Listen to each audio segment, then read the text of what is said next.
He handed her his last dollar, barely enough for a coffee. She didn't look homeless, just tired, like life had taken too much from her. He didn't know her name, her story, or that this single moment of kindness would change everything. Weeks later, a letter arrived, one that would erase every debt, every sleepless night, and every doubt he ever had about doing the right thing. This is the story of how one broke college student changed a stranger's life, and how she gave him everything in return. Before we dive in, hit that subscribe button and drop a comment. Where in the world are you watching from? The alarm didn't go off. Or maybe it did and he'd already hit snooze without remembering. Either way, Noah Carter jolted upright in bed, heart pounding, cold sweat trickling down his spine. 8:42 a.m. He had an exam at 9. He threw on yesterday's clothes, creased khakis and a hoodie that still smelled faintly of fryer grease, and bolted out the door. His shoes weren't tied. His backpack was half-zipped. He grabbed it anyway and took the stairs 2 at a time, nearly tripping as he rounded the corner into the lobby of his dorm. Outside, the Chicago wind hit like a slap to the face, sharp, bitter, unforgiving. Noah gritted his teeth and pulled his hoodie tighter around his neck. He could feel the emptiness gnawing at his stomach, a familiar ache that had become something of a second skin. He hadn't eaten since lunch the day before, half a granola bar and a cup of black coffee from the library vending machine. He'd meant to grab dinner after work, but the bus was late. His feet were sore, and by the time he got back to campus, everything was closed. Again. His stomach growled in protest as he jogged across the icy sidewalk toward the student center. Maybe he could grab a banana or something from the food pantry. But he already knew the answer. Tuesdays were restocking days. Nothing left. Not until tomorrow. He checked his phone as he ran. 2 missed texts from his boss at the coffee shop, could he cover a shift tonight? And one from his landlord, need this month's rent, can't hold off anymore. Noah shoved the phone back into his pocket, not even bothering to respond. What could he say? The $13.21 in his bank account wouldn't get him a gallon of gas, let alone half the rent. And that was before the bookstore reminded him about the unpaid lab manual he still needed for bio. He reached the lecture hall with seconds to spare, his chest tight from the run. He slid into the back row, head down, praying the professor wouldn't notice. As he opened his notebook, he realized his pen had run out of ink. Of course it had. Noah sat there, jaw clenched, the weight of everything pressing down at once, hunger, exhaustion, the constant dread of one more thing going wrong. And yet, somehow he still showed up, still took notes, still believed he could make it, because failure wasn't an option, not for someone like him.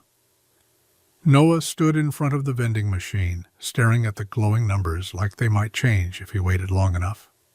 $1, that's all he had. He pulled out the crumpled bill from his hoodie pocket, the edges soft and worn like it had lived in there too long. A single lonely dollar, enough for a granola bar maybe, if the machine didn't reject it like it sometimes did. He ran a hand through his hair and exhaled slowly. There was something humiliating about counting change in front of a glass case full of overpriced snacks, especially when people walked by without a second glance, students with iced coffees in hand, headphones in, winter jackets that didn't look like they came from a donation box. Noah didn't resent them. Not really. But the difference in worlds felt stark sometimes, loud. He glanced around. No one was looking. Still, he slid the dollar back into his pocket and let the vending machine hum quietly behind him. It wouldn't cover rent, wouldn't get him a notebook or a cup of coffee or the smallest sandwich from the corner deli. It wouldn't buy peace of mind or a seat at the table. But still, he kept it. Not out of hope, not exactly. Out of principle, dignity, like maybe holding on to that last dollar meant he hadn't lost yet. His stomach growled, loud and hollow. He ignored it. Back in his dorm, his roommate wasn't home, probably out getting brunch or studying at the cafe down the street. Noah peeled off his hoodie, sat on the edge of his bed, and pulled out his phone. $1 in his wallet. $13.21 in his account. 2 bills due by Friday. And the only thing in his fridge was a half-used ketchup packet and an expired bottle of almond milk. He swallowed hard, leaning forward with his elbows on his knees, staring at the floor like the answers might be written there. His jaw clenched, heart heavy. This wasn't new. It was just louder today. He wasn't looking for pity, just a break. Just a moment to breathe without the constant weight of survival pressing against his ribs. But even as everything threatened to crush him, he didn't let go of that dollar. Because sometimes dignity is the last thing you have, and the only thing that keeps you going. The morning wind bit harder than usual as Noah tightened the thin strings of his hoodie and trudged down the slushy sidewalk toward campus. His fingers, stuffed in his pockets, felt like stiff frozen sticks. Snow from the night before had turned to ice around the corners of buildings, and every breath felt like inhaling glass. He walked past the bakery on 12th, its windows fogged with heat and cinnamon, and tried not to look at the fresh croissants lined up in the display. He didn't need temptation. Not when hunger already gnawed at him like a parasite. His stomach had been growling since last night, and no matter how tightly he clenched it, it didn't stop. But it wasn't the hunger that made him stop cold in his tracks. Just before the crosswalk, where the sidewalk dipped near the campus library, a woman sat hunched on the curb, no coat, just a thin, wrinkled cardigan wrapped tight around her. Her knees were drawn to her chest, one heel missing from her worn-out flats.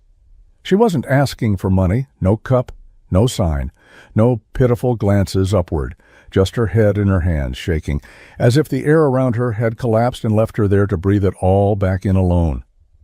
Noah slowed. Students passed her like she was a pile of garbage, something uncomfortable and better ignored. He stood there for a second, torn between the voice in his head that said, "Keep walking," and the knot in his chest that tightened with each step he didn't take. He walked over. "Hey, are you okay?" The woman didn't respond at first. Her hands trembled as she slowly lifted her head. Her face was pale, streaked with tears, eyes glassy with the kind of emptiness that didn't come from sleep deprivation. It was deeper than that, like she'd lost something she couldn't name. She started, then stopped. Her lip quivered. I didn't think I'd end up here." Noah's throat tightened. He knew what it felt like to be unraveling, to feel invisible. He reached into his hoodie pocket and wrapped his fingers around the dollar, the only one he had. And for reasons he couldn't explain, he pulled it out. Noah hesitated, the dollar trembling between his fingers. It felt absurd, like offering a thimble of water to someone drowning. But he held it out anyway, stepping closer to the woman on the curb. She looked up, startled, as if she'd forgotten where she was. Her face was thinner than he'd first thought, cheeks hollow, lips chapped from the cold. Her mascara had bled down her cheeks, a ghost of what might have once been poise. But it was her eyes that hit him hardest, wide, scared, ashamed. She blinked at the crumpled bill in his hand, then her gaze shifted to the lukewarm coffee in the other. He cleared his throat, offering both. "You look like you need this more than me." She didn't move, didn't even reach for it, just stared at him, confused. "What?" Noah gave a small, awkward smile. "It's not much, but it's what I've got." Her eyes welled again, and she pressed her sleeve to her face, wiping away fresh tears with trembling fingers. I can't take your money. You're just a kid." "I'm 19, he said quietly, "and it's just $1." The wind picked up, tossing her hair across her face. She didn't fix it. He stepped forward, kneeling slightly so they were level. "Look, someone helped me once, when I didn't deserve it, when I was angry and scared and too proud to admit I needed anything. They didn't ask questions. They just showed up." She stared at him like she was trying to remember how to speak. "I'm just passing it forward," he said. For a moment, neither of them moved. Then, with a shaking hand, she reached out, not for the coffee, not for the $1, but for his wrist. Just lightly, like she needed to feel someone solid to know this wasn't a dream. Her fingers were ice. "I don't even know your name," she whispered. He smiled. "Doesn't matter." She took the coffee, then the dollar. And Noah stood up and walked away, unaware that the moment he disappeared into the crowd, she pulled out her phone with trembling hands, dialed a number she'd avoided for months, and whispered, "I think I'm ready to come home."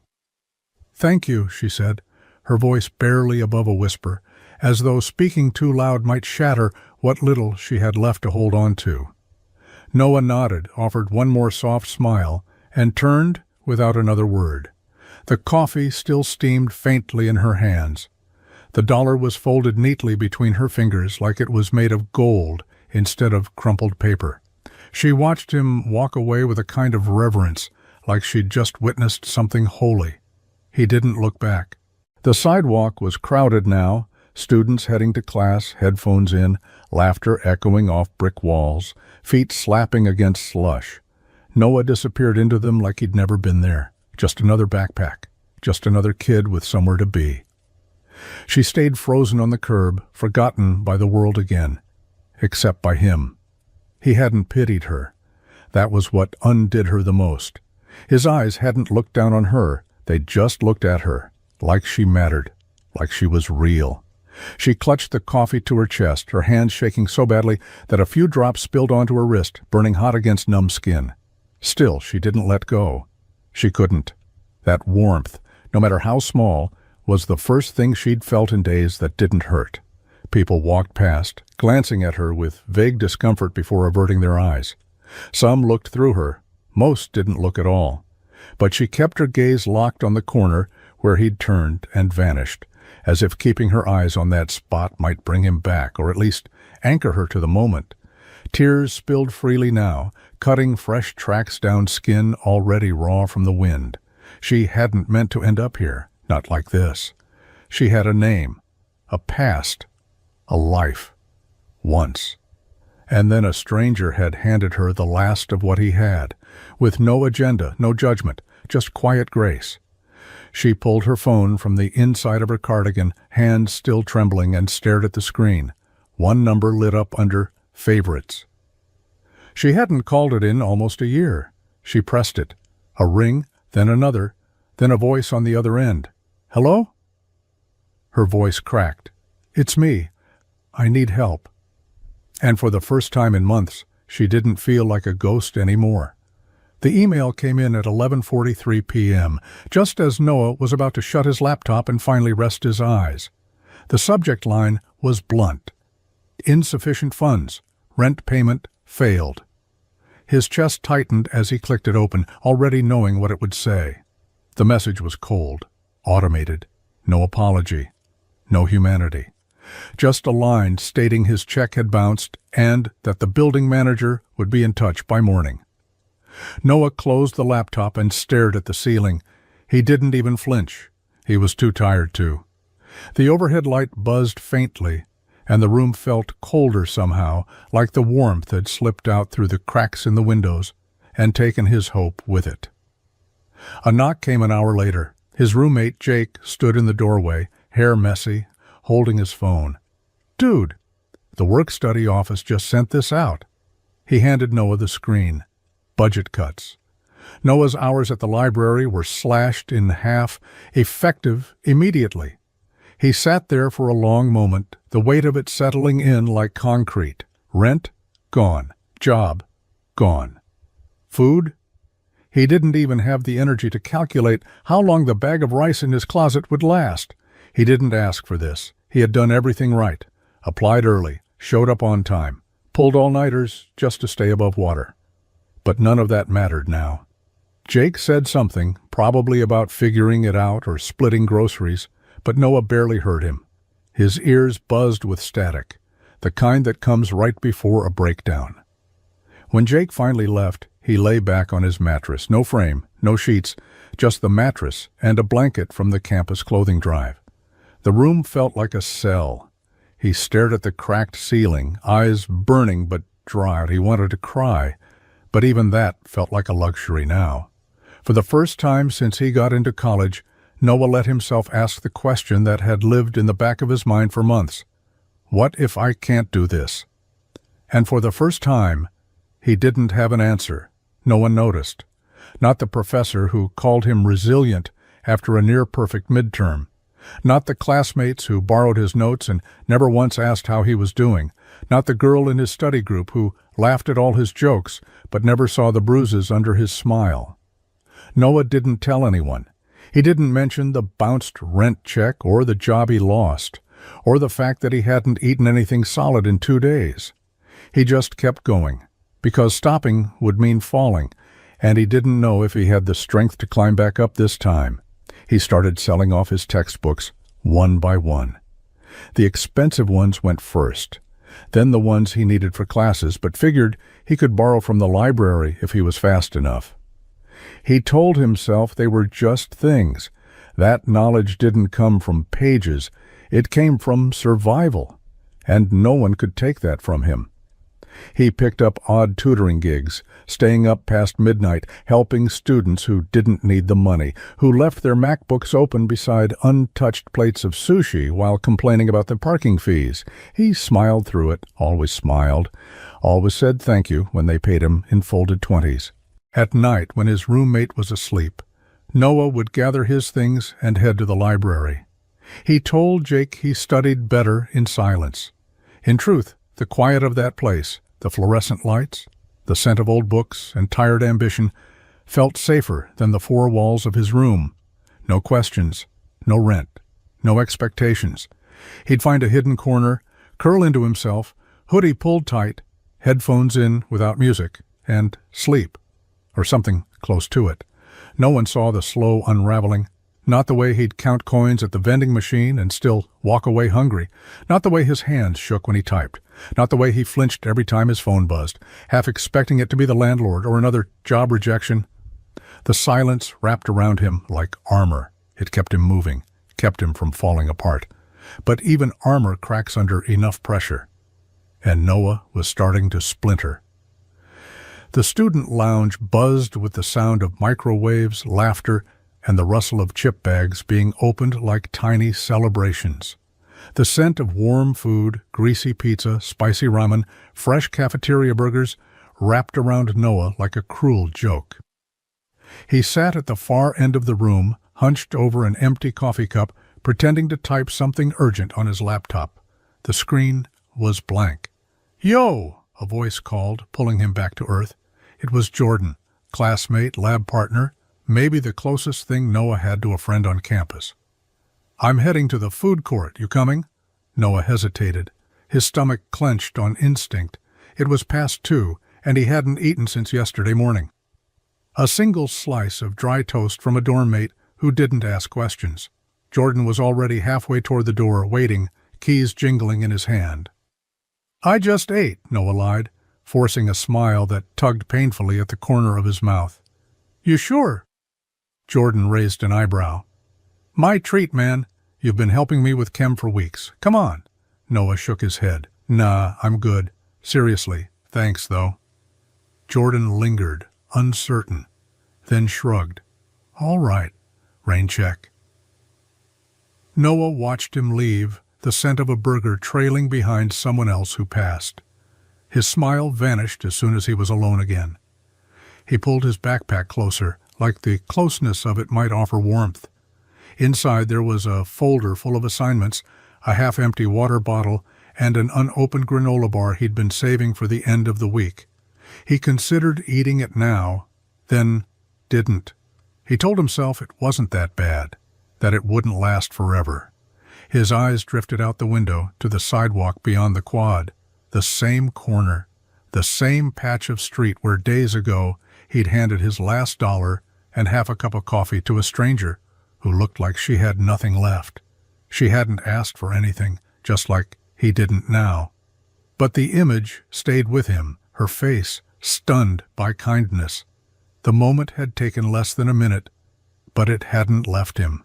Even now, with an empty plate and a hollow stomach, the memory filled something in him that food couldn't touch. Noah stared at the text for a long time before the words made sense. "Hey, just wanted to let you know I'm dropping the class. Thanks for all your help, you were awesome. Sorry for the short notice." That was it. No call, no warning, Just a message that slammed the door shut on the one thing holding his week together. He reread it, then again, as if the meaning might change the third time around, but it didn't. The tutoring gig was gone. He set his phone down on the desk with slow, deliberate care, like if he moved too fast it might crack under the weight of everything else that was already falling apart. The student had paid him $40 every Tuesday and Thursday. Enough for groceries. Barely. Enough to survive. Now it was nothing. He leaned back in his chair, stared at the ceiling, and let the silence crawl in around him. The kind of silence that didn't comfort. It mocked. The kind that reminded him how thin the ice really was beneath his feet.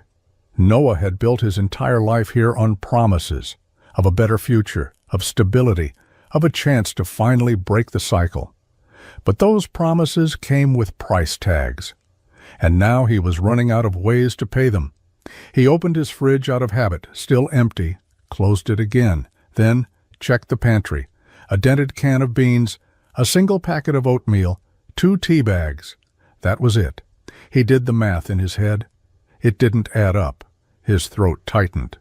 There were no more tutoring clients, no hours at the library, no shifts at the cafe. Everything he'd scraped together had evaporated in a matter of days. He picked up his phone, scrolled through contacts, hovered over his mom's number, then locked the screen and put it face down. She didn't need this. She had enough to worry about. And if he told her, it would sound like failure, like all her sacrifices hadn't been enough.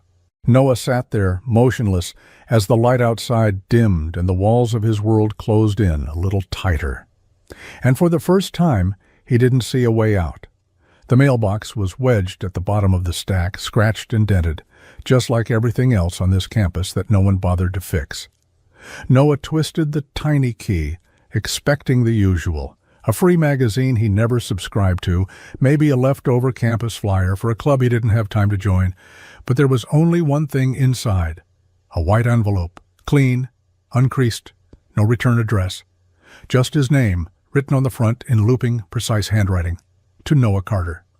He stared at it for a moment, heart suddenly too loud in his chest. It wasn't the kind of envelope you ignored. It had weight, not physically, emotionally. The kind of weight that made your breath catch without knowing why. He pulled it out and glanced around the mailroom, empty, just humming lights and the faint echo of distant footsteps. He turned it over. No seal, just a simple flap tucked neatly inside. No postage stamp. Someone had hand-delivered it. A weird feeling crawled up his spine, hope, maybe, or fear, pretending to be hope. He sat down on the nearby bench, the envelope resting in his lap. His fingers hovered at the edge of it, hesitant. What if it was bad news? A formal drop notice? A scholarship retraction? Another piece of his world ready to fall apart? But it didn't feel like that. He slipped his thumb under the flap and opened it. Inside was a single check. No note, no explanation. Just his name, printed in clean type at the top. And beneath it, in sharp blue ink, $64,218. His heart stopped. He blinked, read the number again, then again. It matched, down to the dollar, the exact amount he owed in tuition. The debt that hung over him like a shadow he could never outrun. The number that kept him up at night and dragged him down during the day. Folded behind the check was a small handwritten card. Because you gave me more than money, you gave me hope. Noah's hands trembled. He looked up from the envelope, eyes wide, chest tight, as if the air itself had thickened around him. He didn't understand what was happening. But in a world that had taken and taken and taken from him, something had finally given back. He didn't move for a full minute, just sat there on the bench, the letter open in his lap, the check trembling between his fingers like it might disappear if he breathed too hard. $64,218. It stared back at him like a lie, like a cruel joke wrapped in beautiful handwriting. His name printed at the top, the college's name at the bottom, and in between, a number that had haunted him every waking hour for the past 3 years, his tuition, all of it, Gone. Paid. Noah read the note again, even though he'd memorized it in seconds. Because you gave me more than money. You gave me hope. E.E. Just that. A single letter. He looked up, eyes scanning the empty mailroom like whoever wrote it might be hiding behind a corner, watching him, waiting for a reaction. But he was alone, and the silence was deafening. 100 thoughts collided in his head all at once. Was this real? Was it legal? Was it some kind of scam? His stomach twisted. His fingers gripped the paper tighter. He stood up too fast and had to steady himself against the wall, heart racing. He ran to the financial aid office like the ground was on fire. The woman at the desk looked up as he burst in, breathless, pale, wide-eyed. I got a check, he said. A big one. I don't know who sent it. I need to know if it's real. She blinked, confused. What's your name? He handed over his student ID, hands still shaking. She tapped at her keyboard, squinting at the screen. Then her eyebrows lifted. Oh, Mr. Carter, yes. Your balance has been cleared as of this morning, payment processed and approved. It's all taken care of. His legs gave out. He sank into the nearest chair, mouth open, but no words came. The woman smiled gently, like she'd seen this before, kids falling apart from the sheer shock of good news after too many hard years. Congratulations, she said. But Noah didn't feel triumphant. He felt overwhelmed, grateful, lost. Because for the first time in forever, the weight that had been suffocating him was gone. And he had no idea who to thank. Noah didn't sleep that night. The envelope sat on the edge of his desk like it was radioactive, untouched except for the 20 or so times he'd picked it up, stared at it, reread the note, then set it down again. $64,218. He couldn't stop saying it in his head. It didn't feel like a blessing, not yet. It felt like a trap, a dream someone was going to yank him out of just before he tasted air. By morning, he had made up his mind. He'd return it, all of it, or at least get to the bottom of who sent it and why. Because this wasn't how life worked, not for people like him. Strangers didn't just hand you salvation, not without a catch. He walked into the bursar's office with the envelope clutched so tightly in his hand that the edges were bent. The receptionist looked up and offered a polite smile. I need to speak to someone about a donation, he said carefully, his voice lower than usual. He felt like if he spoke too loud, someone might hear him and rip the check away. She typed for a moment, then waved him toward an office in the back. A tall man in a blazer met him with a firm handshake and a curious tilt of his head. You're Noah Carter? Noah nodded. I got this. He held out the envelope like it was something poisonous. I didn't ask for it. I don't know who sent it. I think it might be a mistake. The man opened it, glanced at the check, then smiled like this was routine. Ah, yes. We processed that yesterday. Completely legitimate. But how? Who? Noah's voice cracked under the weight of disbelief. No one I know has that kind of money. The man shrugged. They requested anonymity. We don't have any other information, I'm afraid. Noah sat in the chair, stunned. The walls felt closer. The room too quiet. He'd spent so long fighting, scraping, surviving, and now, just like that, the mountain was gone. He left the office in a daze, the envelope still in his hand, heart pounding in his ears. A part of him wanted to celebrate, scream, collapse from the relief. But another part, the louder part, was still whispering the same question over and over. Why me? Noah skipped his afternoon classes and spent the rest of the day retracing every step he'd taken that morning at the crosswalk.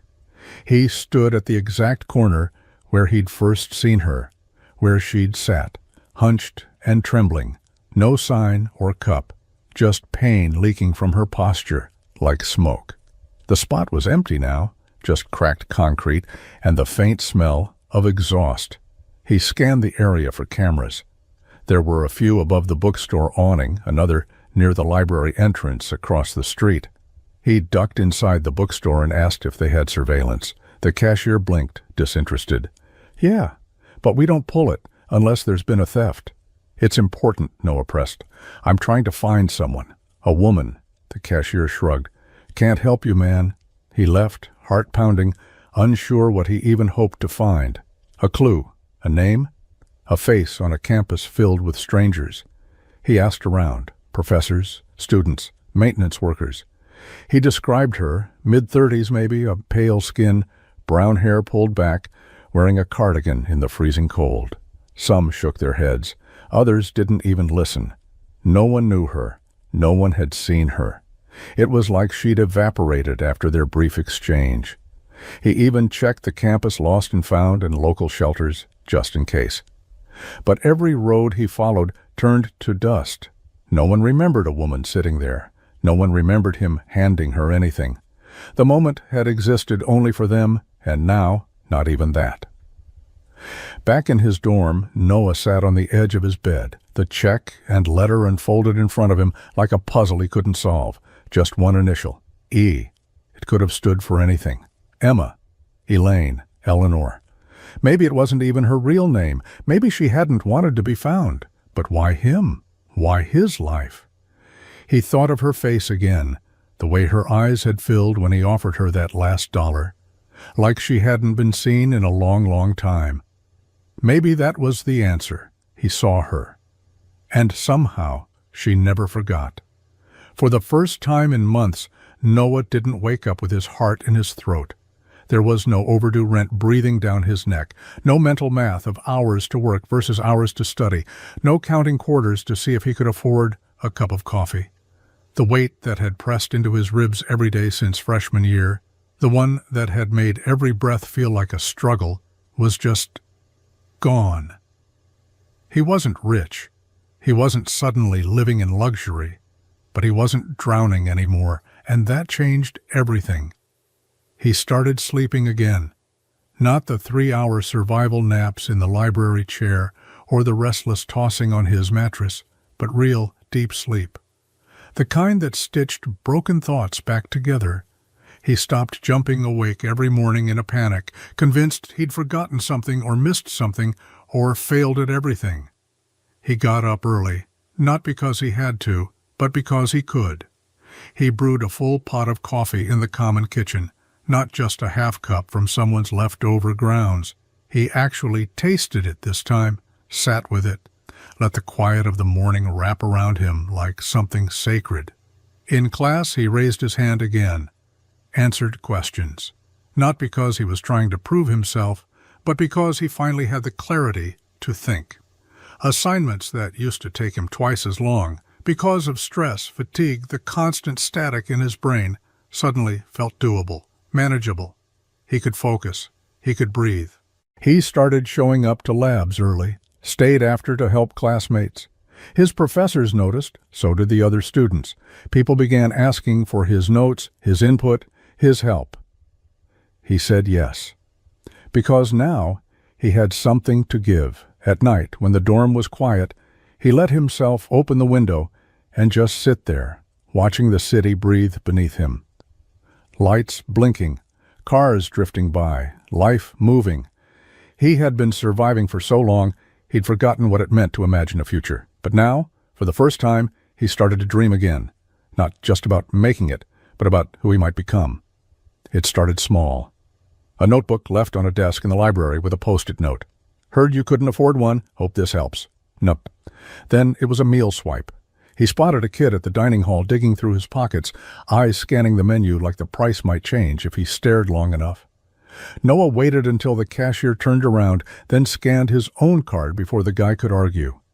Just pay it forward someday, he said, and disappeared into the crowd. Noah never made a big deal out of it. He didn't tell his friends. He didn't post about it. But the same instinct that once made him give away his last $1 now had room to breathe. He had a little extra, just enough to make small dents in someone else's storm. He found quiet ways to help.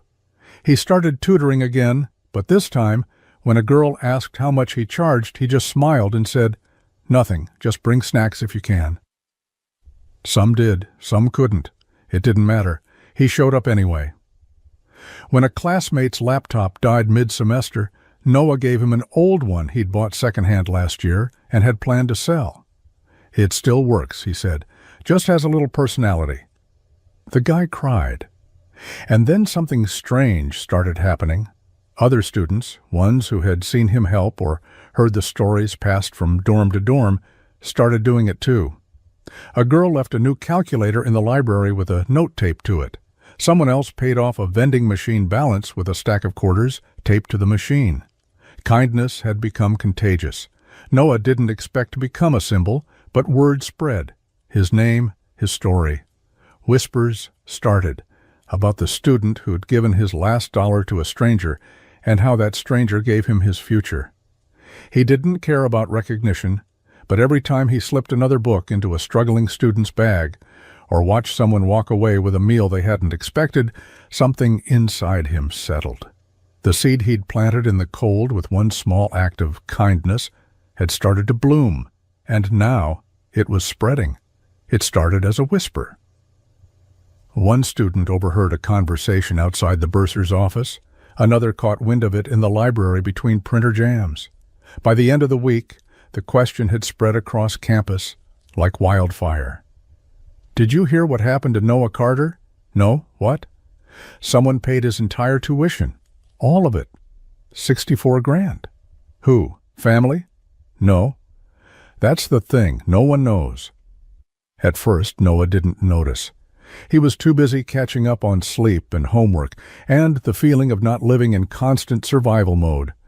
But then came the stares, the half-smiles from people he didn't know, the occasional student who'd approach him hesitantly in the dining hall, eyes full of questions they didn't quite have the courage to ask. Eventually, someone posted about it on the campus message board. Just a sentence, vague, but loaded. "To whoever paid Noah Carter's tuition, you're a legend." By the next day, it was trending locally. People speculated. Some said it was a rich alumni. Others guessed it was an anonymous tech billionaire or a professor who'd seen potential in Noah. A few thought he was lying, that it was some viral PR stunt, but most just wondered one thing. Who was E? Noah stayed quiet. He didn't want the attention. He hadn't asked for it, but the story had already outgrown him. It echoed through classrooms, dorms, late-night coffee shops. His name had become something larger than himself, synonymous with the kind of miracle people desperately wanted to believe still existed. Strangers started leaving notes in his locker. Some said thank you, even though he hadn't done anything for them directly. Others shared stories of struggle, asking how he'd found hope. A few just left drawings, hearts, open hands, a dollar bill folded into origami. Noah didn't know how to carry the weight of their wonder. It felt heavy, holy. But the question lingered like static in the air, in every hallway he walked, in every sideways glance he caught. Who paid Noah's tuition? And the answer, for now, was still wrapped in mystery. Just a single letter written in blue ink. E. The shelter smelled like dust, burnt coffee, and hand sanitizer. The kind of scent that clung to the walls and reminded you that you were somewhere in between struggle and hope. Noah had been volunteering here every Thursday evening for the past 2 months, mostly sorting supplies, folding clothes, passing out meals with a quiet smile and tired hands. He liked the work. It grounded him, reminded him that purpose wasn't always loud. Sometimes it was just being there, showing up. He was wiping down the serving table when the door opened. He barely glanced up. Another intake, maybe. Or someone here for a warm meal, a bed, a moment to breathe. Then he heard the voice at the check-in desk, soft, cautious, but steady. "I'm here to speak with whoever's in charge of volunteer coordination." There was something familiar in it, a cadence, a tremble laced with steel. Noah looked up, and for a moment the world tilted.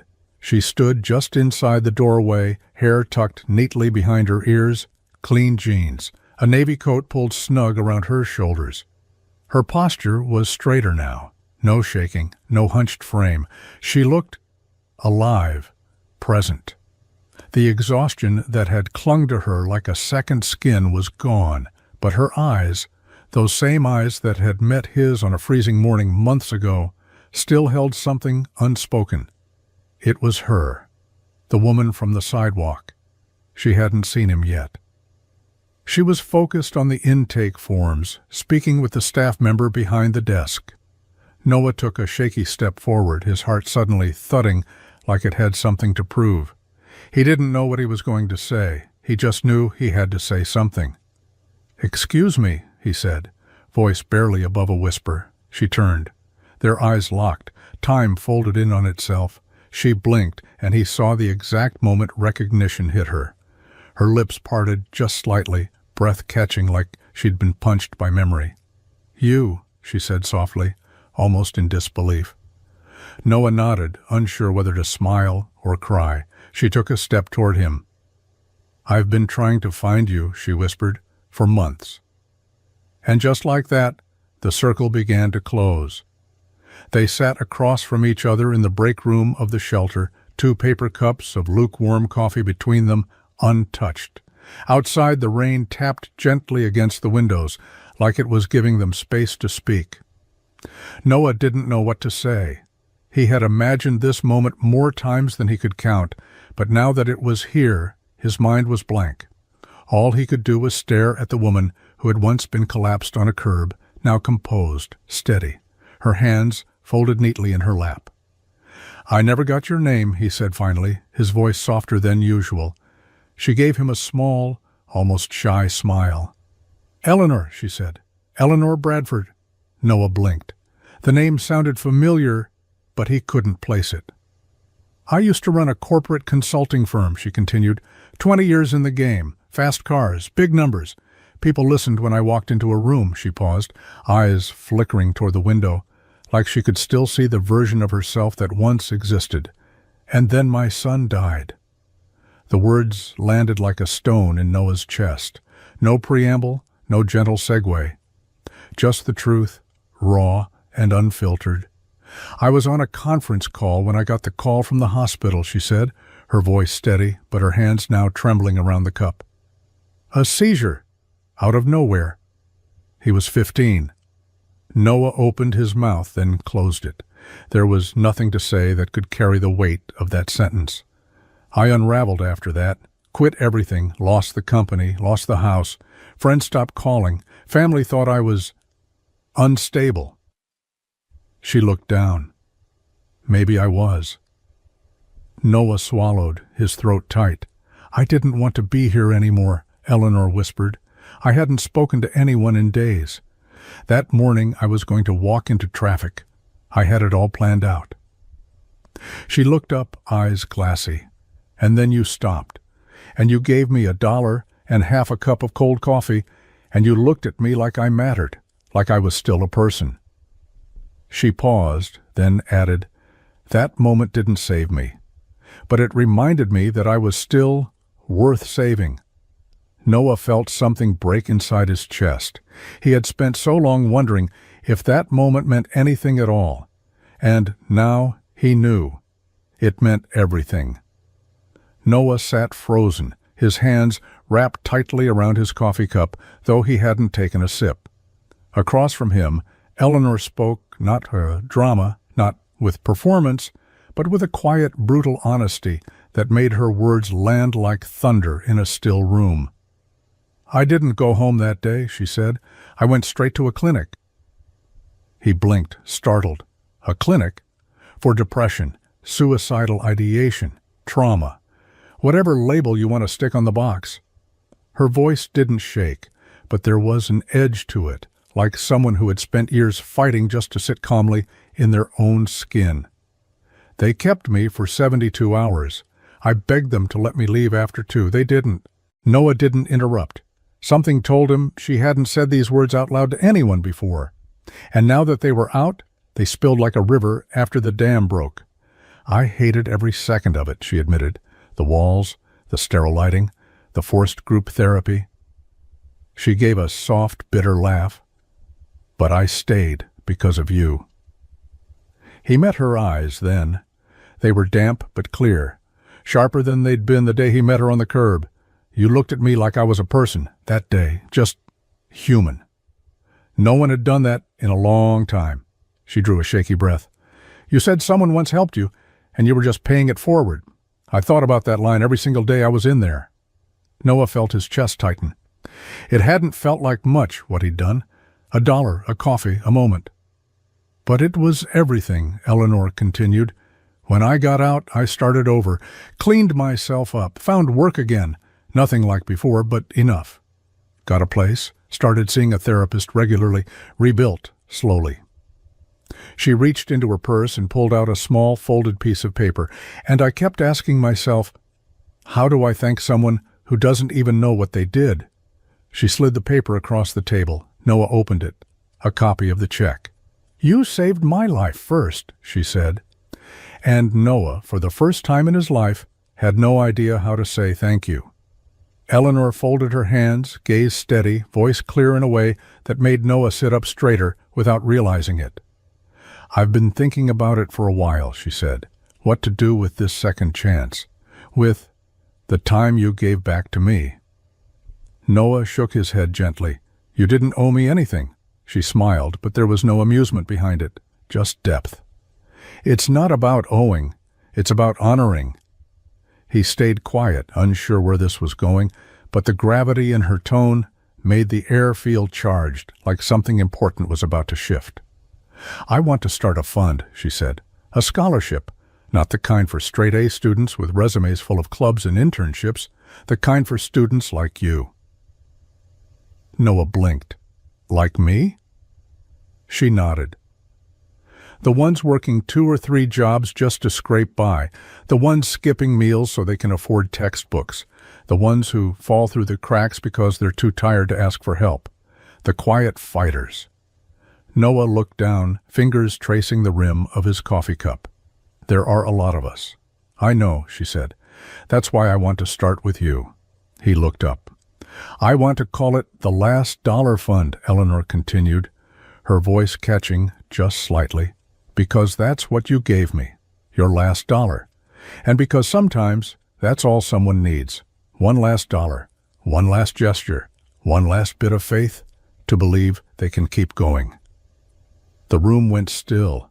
The hum of the shelter, the distant clatter of trays, the rain against the window, it all faded into the background.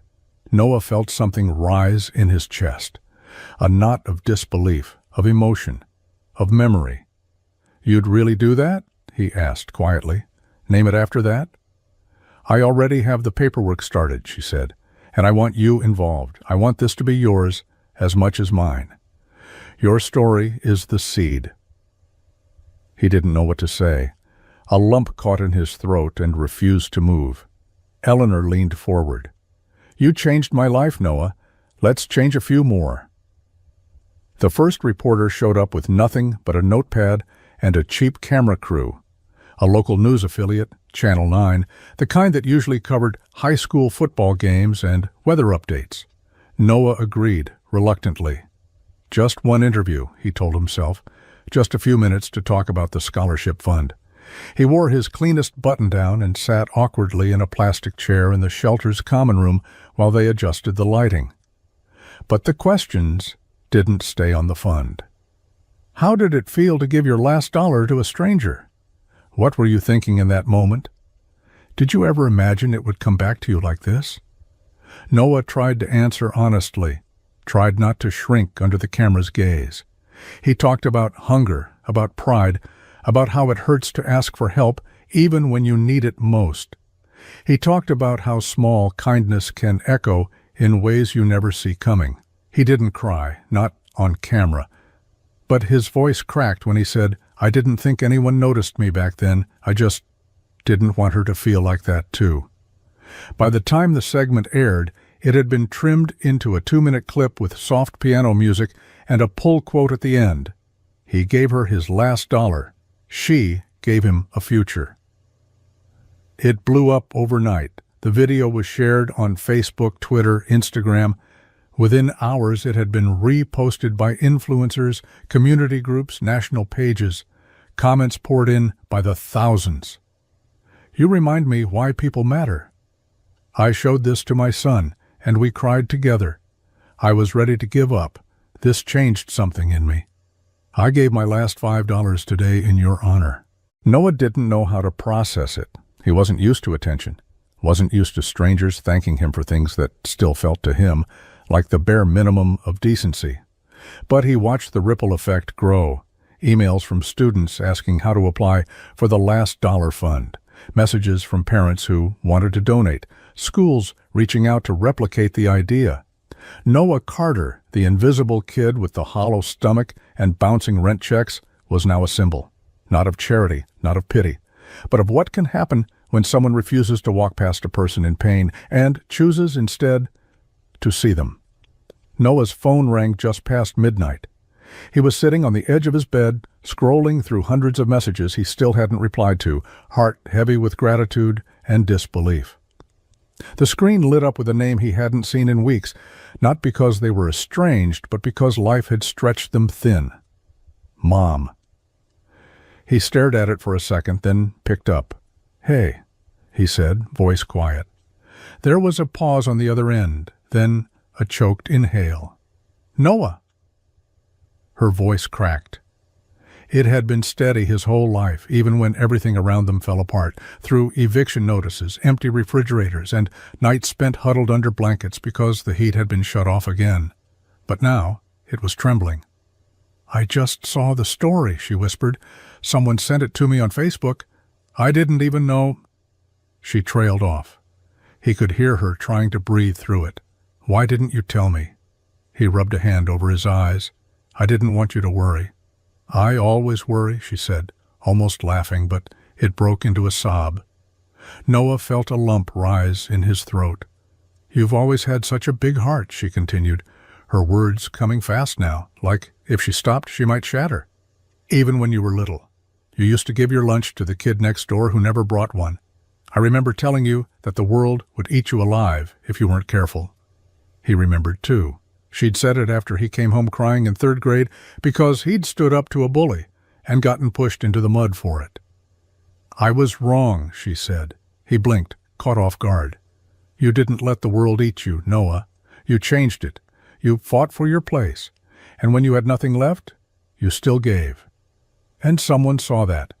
Someone gave it back to you." Her voice cracked again. "You've made me so proud, baby, so proud." Noah pressed the phone tighter to his ear, tears sliding down his cheek, quiet and warm. For a long time neither of them spoke. But for the first time in years, they didn't need to. The emails came in one after another, flooding his inbox with subject lines that didn't seem real. "Opportunity to join our mission-driven team. We saw your story. Let's talk. We're inspired. Let's work together." At first, Noah thought they were spam, some kind of phishing scam piggybacking off the story, but then he recognized logos, real companies, non-profits with national reach, universities offering fellowships, startups asking if he'd consider being the face of a new education initiative. Some included salary numbers that made his chest tighten. Others offered relocation packages, speaking engagements, mentorship tracks. People wanted him. Not just for his grades, not for his resume, for who he was. And that was new. He sat at his desk in the quiet of his dorm room, the soft blue glow of his laptop screen painting his face, unread emails stacking in the corner. His name was trending online, linked with phrases like "the heart of hope" and "a new kind of leader." But none of it answered the question that had begun to gnaw at him. What do I actually want? He thought of his mother's voice the night she called, of the shelter, the faces he saw every Thursday night, the kids in the tutoring sessions who still brought their own notebooks even when he said not to worry about supplies. He thought of Eleanor, her hands trembling as she slid the check across the table. Of the corner where it all began, where a crumpled dollar changed 2 lives at once. The world was offering him everything, but he wasn't sure if he wanted it. Part of him craved stability, health insurance, a salary, a desk he could call his own. Another part wanted to run, to build something from the ground up, to chase impact, not income. He leaned back in his chair, stared at the ceiling, and exhaled. He could say yes to any of them, But he didn't want to make a decision based on who saw potential in him.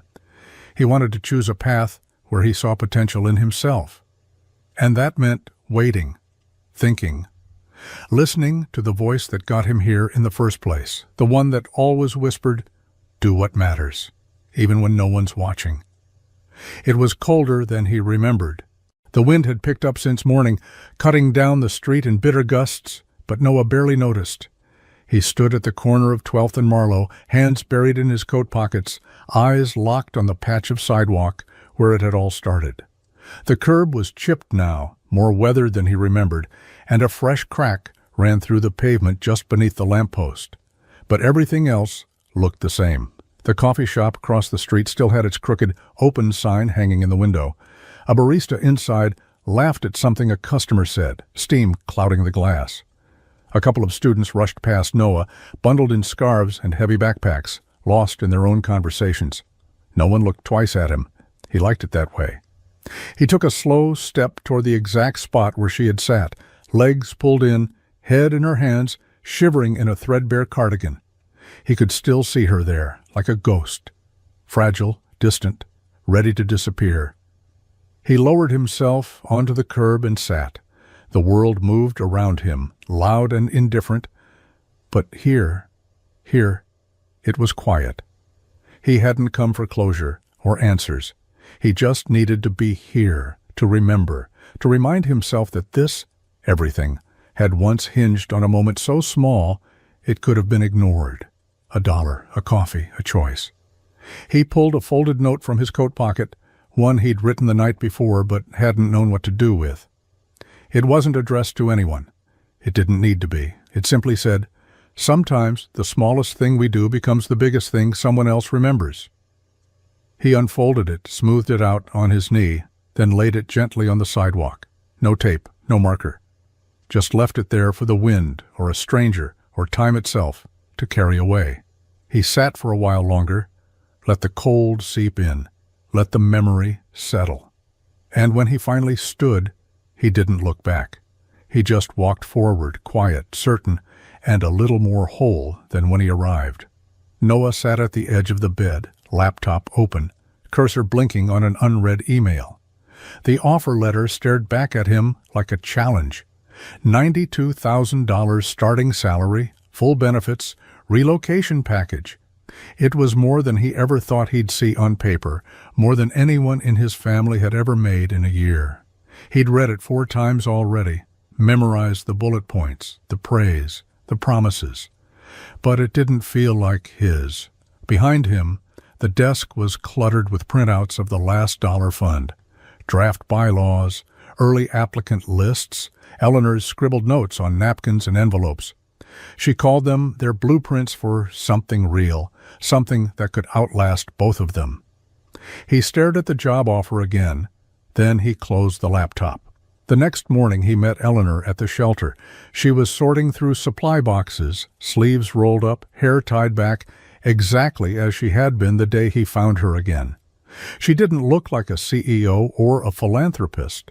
She looked like someone who understood what broken felt like and was determined to build something for people trying to crawl out of it. He walked up beside her, holding a single sheet of paper, the job offer printed and folded once. She raised an eyebrow when she saw it. "Big one. Very," he said. "And?" He tore it in half, then in half again, and dropped the pieces in the trash. Eleanor's lips parted slightly, but she didn't speak. She didn't need to. "I want to do this," Noah said. "For real. Not as a face on a brochure, not as a story people share online. I want to build this with you from the ground up." Her eyes welled up, but she blinked them clear. "Are you sure?" He nodded, "More sure than I've ever been." There were no cameras, no headlines, just 2 people standing in a room filled with boxes and hope. He could have had comfort, prestige, a title. Instead, he chose purpose, because he knew what it meant to be on the edge, and now he was going to make sure fewer people had to stand there alone. The envelope sat on the desk in front of her, untouched. Across the table, Noah watched as the freshman stared at it like it might explode. Her name was Ava Mitchell, first generation, just like him. Her file had been the first Eleanor slid across the table when they launched the Last Dollar Fund. GPA solid, work history stacked, recommendation letters that read like cries for help between the lines. But what stopped him cold was the budget worksheet she'd submitted. She'd been surviving on instant noodles, skipping class to work double shifts, sharing textbooks through group chats. Every margin in her life had already been pushed to the edge. She was right where he'd been not that long ago, just one unexpected bill away from breaking. "Go ahead," Noah said gently, nodding at the envelope. "It's for you." Ava swallowed, her hands trembling slightly as she peeled it open. She didn't read the letter aloud, just scanned it with wide eyes. Then she blinked, and blinked again. "It's paid?" she whispered. Noah nodded. "All of it, this semester, books, fees. You're covered." She stared at him, eyes starting to fill. "But why me?" He smiled, small but certain. "Because someone once looked at me and saw more than my circumstances. Because you deserve a shot at breathing without a weight on your chest. That's what this is." Tears welled in her eyes, and she shook her head, overwhelmed. "You don't even know me." "I didn't know her either," Noah said quietly. Ava's hands covered her face, shoulders trembling with a soundless cry.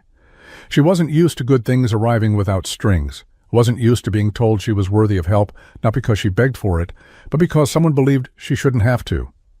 Noah stood and gently placed a hand on her shoulder. "You don't have to pay it back," he said. "Just remember this feeling, and one day, when you can, give someone else the same chance." She looked up at him, mascara smudged, hope flickering behind tears, and in that moment, he saw his own reflection in her pain, and more importantly, in her relief. The circle had started again. The lights in the banquet hall glowed low and warm, casting everything in gold. Strings of soft music floated above the chatter of hundreds of guests dressed in black and silver, clinking glasses, exchanging handshakes and stories. There were no velvet ropes, no VIP sections. Everyone in the room had earned their place through grit, generosity, or survival. Many through all three. At the center of it stood Noah, his tie slightly crooked, fingers tugging at the collar of a borrowed suit. He never imagined himself at an event like this, let alone one built on his name. But here he was, standing beneath a banner that read, "The Last Dollar Fund, a celebration of second chances," watching lives shift in real time.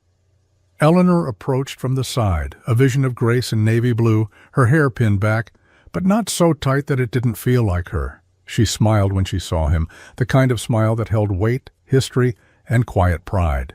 "You did it," she said, offering him a glass of sparkling cider. Noah shook his head, lips curled in disbelief. "We did it." The ballroom quieted as the MC called for attention. A hush fell over the crowd, and all eyes turned to the stage where Eleanor now stood, microphone in hand. She didn't speak immediately, just scanned the faces before her, the students, the donors, the mentors, the once hopeless now standing tall. "When this started," she began, voice steady, "it was just one moment. One stranger giving what little he had to someone who had nothing left. No camera, no recognition, just a gesture, small, but full of grace." She looked toward Noah, and he felt the room fade around him. "That moment saved my life," she said. "And tonight, we stand here not because of money, not because of headline, but because of what kindness looks like when it keeps going, when it multiplies." She raised her glass. "To the smallest acts and the greatest hearts, may we never underestimate either." The crowd echoed her words in quiet unison, glasses raised, eyes shining. Noah didn't speak, he didn't need to. The circle was whole, and for the first time in a long time he felt it, not just in his chest, but in the room around him. Hope. Alive. Shared. Real. The screen fades to a soft, quiet image. just a sidewalk still cracked, with a single folded note resting at the edge of the curb. Wind nudges it gently as a piano hums in the background, each note falling like a heartbeat. Noah's voice enters, low, steady, and full of reflection. I gave her $1. The image shifts, flashbacks in warm, faded tones. A younger version of Noah, hunched in a hoodie, holding out a coffee cup. A woman on a curb, eyes hollow, the moment their hands almost touched. She gave me a future. Now we see him again, but different. Standing in front of a classroom, helping a student with a backpack, too worn to hold together. Delivering a speech behind a podium, awkward in a suit but glowing with quiet confidence. But the truth is, we gave each other something far more powerful. Cut to Eleanor standing at the shelter, her arm around a girl barely holding herself together. A box of donated coats beside her. She's not just better. She's whole, living, leading. Faith in people. There's footage of students laughing, hugging, tearing open envelopes marked Last Dollar Fund. There's a boy clutching a check like it's a lifeline, a girl crying into the shoulder of a stranger who just handed her her future. And a second chance. The screen fades to the gala again. Noah and Eleanor on stage, the crowd aglow in soft light, everyone standing, glasses raised. To believe that kindness still matters. The music swells, not dramatically but full of heart. The camera pulls back, the sidewalk again. Empty now, quiet, but somehow full, like a sacred memory that doesn't need words to stay alive. The final image, a dollar bill tucked into a student's binder next to a note scribbled in messy pen. For when you think no one sees you, we do. Fade to black. Noah's voice one last time. It's not about changing the whole world, just someone's world, for a moment. That's all it takes. And then silence. Hope hanging there, asking the viewer to carry it forward.